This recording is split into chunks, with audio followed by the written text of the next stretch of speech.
Hi friends, ഇന്ന് ഞാൻ നിങ്ങളുമായിട്ട് ഷെയർ ചെയ്യുന്നത് വളരെ വ്യത്യസ്തമായിട്ടുള്ള ഒരു ഇടിയപ്പത്തിന്റെ റെസിപ്പിയാണ്. നല്ല സ്പൈസി ആയിട്ടുള്ള ഒരു ഇടിയപ്പമാണ് ട്ടോ ഇത്. ഇത് നമുക്ക് കറികളുടെ ഒന്നും ആവശ്യമില്ല. നല്ല ടേസ്റ്റി ആയിട്ട് ചായന്റെ കൂടെ ഒക്കെ കഴിക്കാൻ പറ്റും. രാവിലെ വൈകുന്നേരത്തിനൊക്കെ ഉണ്ടാക്കാൻ പറ്റുന്ന നല്ലൊരു ഇടിയപ്പമാണ്. അപ്പോൾ ഇതെങ്ങനെ നോക്കിയാലോ? ആദ്യം തന്നെ ഞാൻ ഇവിടെ ഒരു 2 ഗ്ലാസ് അരിപ്പൊടി എടുത്ത് വെച്ചിട്ടുണ്ട്. ഇതിലേക്ക് ആവശ്യത്തിനുള്ള ഉപ്പ് ചേർക്കുന്നുണ്ട്. നമ്മൾ പത്തിരിയും ഇടിയപ്പമൊക്കെ ഉണ്ടാക്കുന്ന അതേ അരിപ്പൊടിയാണ് എടുത്തിട്ടുള്ളത് കേട്ടോ. ഇതിലേക്ക് മുളക് പൊടി ചേർത്ത് കൊടുക്കുന്നുണ്ട്. മുളക് പൊടിയുടെ അളവൊന്നും ഞാൻ പറയണില്ല. നിങ്ങളുടെ എരിവിന് ആവശ്യത്തിനുള്ള മുളക് പൊടി നിങ്ങൾ ചേർത്ത് കൊടുക്കുക. ഞാനിവിടെ കുട്ടികൾ കഴിക്കുന്നതുകൊണ്ട് തന്നെ മുളക് കുറച്ചിട്ടാണ് ചേർക്കുന്നത്. ഇനി ഇതിലേക്ക് നമുക്കൊരു കുറച്ച് മഞ്ഞൾപ്പൊടിയും കൂടെ ചേർത്ത് കൊടുക്കുക. ഒരു 1/2 ടീസ്പൂൺ മഞ്ഞൾപ്പൊടി ചേർത്താൽ മതി. മഞ്ഞൾ കൂടി പോകണ്ട. അപ്പോൾ ഞാനിവിടെ ടീസ്പൂൺ അളന്നിട്ടൊന്നല്ല ചേർത്തിട്ടില്ല കേട്ടോ. അപ്പോൾ ഞാൻ നിങ്ങൾക്കൊരു അളവിന് വേണ്ടിയിട്ട് പറഞ്ഞു എന്ന് മാത്രം. ഇതിലേക്കൊരു 1/4 ടീസ്പൂൺ ചെറിയ ജീരകം വറുത്ത് പൊടിച്ചിട്ടുള്ളതാണ്. അതും കൂടെ ചേർത്തിട്ടുണ്ട്. വലിയ ജീരകമല്ല കേട്ടോ, ചെറിയ ജീരകമാണ്, നല്ല ജീരകം. ഇനി നിങ്ങൾക്ക് വേണമെന്നുണ്ടെങ്കിൽ ഇതിലേക്ക് ഗരം മസാല വേണമെങ്കിൽ ചേർത്ത് കൊടുക്കാം. ഞാൻ ഗരം മസാല ചേർത്തിട്ടില്ല. എന്നിട്ട് നല്ല പോലെ ഇതൊന്ന് മിക്സ് ചെയ്തെടുക്കുന്നുണ്ട്. ഇനി നമുക്കിതിലേക്കൊരു 2 വലിയ വെളുത്തുള്ളി അതുപോലെ കുറച്ച് കറിവേപ്പിലയും കൂടെ നമുക്ക് നന്നായിട്ടൊന്ന് അരച്ചെടുക്കണം. അപ്പോൾ കുറച്ച് വെള്ളം ചേർത്തിട്ട് നന്നായിട്ടൊന്ന് അരച്ചെടുത്താൽ മതി കേട്ടോ. തരി ഉണ്ടെന്നുണ്ടെങ്കിൽ നമ്മൾ ഇടിയപ്പത്തിന് പിഴിഞ്ഞെടുക്കുന്ന സമയത്ത് അതിൻ്റെ ആ ഹോൾ കൂടെ അവിടെ തന്നെ സ്റ്റക്കായി നിൽക്കും കേട്ടോ. അപ്പോൾ ശരിക്കും നമുക്ക് പിഴിഞ്ഞെടുക്കാൻ പറ്റില്ല. അതുകൊണ്ട് തന്നെ നന്നായിട്ട് കുറച്ച് വെള്ളം കൂടെ ചേർത്തിട്ട് നല്ല പേസ്റ്റായിട്ട് അരച്ചെടുക്കുക. ഇനി നമുക്കിതിലേക്ക് ചൂടുവെള്ളം ഒഴിച്ചിട്ട് ഇതൊന്ന് കുഴച്ചെടുക്കാം. ഒരുപാട് തിളച്ച വെള്ളം എടുക്കേണ്ട ആവശ്യമില്ല കേട്ടോ. എന്നാൽ ചൂടുവെള്ളം എടുക്കുക, എന്നാലേ നമുക്ക് ഇടിയപ്പം നല്ല സോഫ്റ്റ് ആയിട്ട് കിട്ടുള്ളൂ. നമ്മൾ പച്ചവെള്ളത്തിൽ കുഴക്കുകയാണെന്നുണ്ടെങ്കിൽ ഇടിയപ്പം കുറച്ച് ബലം വെച്ചിട്ടാവും ഉണ്ടാവുക. അപ്പം നിങ്ങൾ ചൂടുവെള്ളത്തിൽ കുഴക്കുകയാണെന്നുണ്ടെങ്കിൽ ഇടിയപ്പം ബലം വെക്കൂല കേട്ടോ, നല്ല സോഫ്റ്റ് ആയിട്ട് തന്നെ കിട്ടും.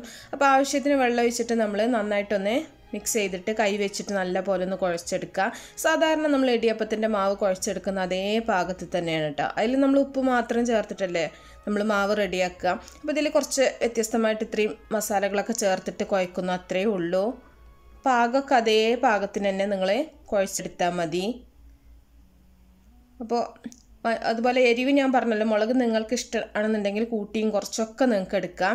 ഇനി നമുക്ക് ഓരോ ഉരുളകളാക്കിയിട്ട് ഇടിയപ്പത്തിൻ്റെ കുറ്റിയിലിട്ടിട്ട് നമുക്കിതൊന്ന് പിഴിഞ്ഞെടുക്കണം.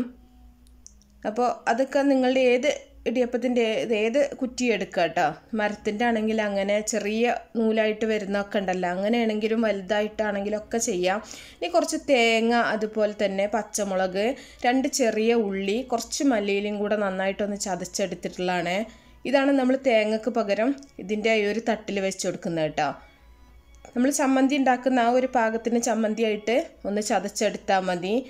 ഞാനിവിടെ നമ്മുടെ ഇഡ്ഡലി തട്ടാണ് എടുത്തിട്ടുള്ളത്. അതൊന്ന് കുറച്ചൊന്ന് ഓയിലൊന്ന് സ്പ്രെഡ് ചെയ്തിട്ട് നമുക്ക് ഈ ഒരു ചമ്മന്തി ഇതിലേക്ക് വെച്ച് കൊടുക്കാം. സാധാരണ നമ്മൾ തേങ്ങ ചിരകിയത് വെച്ചിട്ടാണ് ഇടിയപ്പം ഇതുപോലെ ഉണ്ടാക്കിയെടുക്കാറുള്ളത്. ആ തേങ്ങക്ക് പകരം നമ്മൾ ഇതുപോലെ തേങ്ങ ചമ്മന്തി ഉണ്ടാക്കിയിട്ടാണ് വെക്കുന്നത്. അതുകൊണ്ട് തന്നെ നമുക്കിതിലേക്ക് കറികളൊന്നും വേണ്ടെന്ന് പറഞ്ഞിട്ടോ. ഇതിങ്ങനെ കഴിക്കാൻ നല്ല ടേസ്റ്റാണ്. അപ്പോൾ ഇത് നമ്മൾ ആ ഒരു പരന്ന പാത്രത്തിൽ അങ്ങനെ പിഴിഞ്ഞെടുക്കുകയാണെങ്കിൽ അങ്ങനെ ചെയ്യുക. ഏത് ഷേപ്പിൽ വേണമെങ്കിലും നിങ്ങൾക്ക് ഇത് ഉണ്ടാക്കിയെടുക്കാം. നിങ്ങൾ ഏത് തട്ടിലാണോ ഇടിയപ്പം ഉണ്ടാക്കാറുള്ളത് ആ ഒരു ഏത് തട്ടിൽ വെച്ചിട്ടും ഉണ്ടാക്കാം കേട്ടോ. അപ്പോൾ ബാക്കിയെല്ലാം നമുക്ക് ഇതുപോലെ തന്നെ ചെയ്തിട്ട് നമുക്ക് കുക്കറിൽ വെച്ചിട്ട് നന്നായിട്ട് വേവിച്ചെടുക്കാം. അപ്പോൾ ഞാനിത് കുക്കറിൽ വെച്ചിട്ട് നല്ല പോലെ തന്നെ വേവിച്ചെടുക്കുന്നുണ്ട്. അപ്പോൾ നന്നായിട്ട് വെന്തിട്ടുണ്ട് കേട്ടോ. വെന്ത് വരുന്ന സമയത്ത് നല്ല കളറുണ്ടാവും. മഞ്ഞളൊക്കെ നന്നായിട്ട് വെന്ത് വരുന്ന സമയത്താണ് കളർ കൂടുന്നത്. അപ്പോൾ അതിനനുസരിച്ചിട്ട് നിങ്ങൾ ചേർത്ത് കൊടുത്താൽ മതി. അപ്പോൾ നല്ല ടേസ്റ്റി ആയിട്ട് നല്ലൊരു സ്മെല്ലാണ് കേട്ടോ ഈ ഒരു ഇടിയപ്പത്തിന്. വെളുത്തുള്ളിയും ഉള്ളിയും ഒക്കെ ചേർത്തിട്ടുള്ള ആ ഒരു ഇതിൻ്റെ ചമ്മന്തിയുടെ ആ ഒരു സ്മെല്ലും എല്ലാം കൂടെ നല്ലൊരു സ്മെല്ലാണ്, കറിവേപ്പിലൻ്റെയും ഒക്കെ കൂടെ. അപ്പോൾ എല്ലാവരും ഉണ്ടാക്കി നോക്കുക. എപ്പോഴും സാധാരണ ഇടിയപ്പമൊക്കെ കഴിച്ച് നമുക്ക് എപ്പോഴും കഴിക്കുന്നതല്ല. അപ്പോൾ ഒരു വ്യത്യസ്തമായിട്ടുള്ള നല്ലൊരു ഇടിയപ്പമാണ്.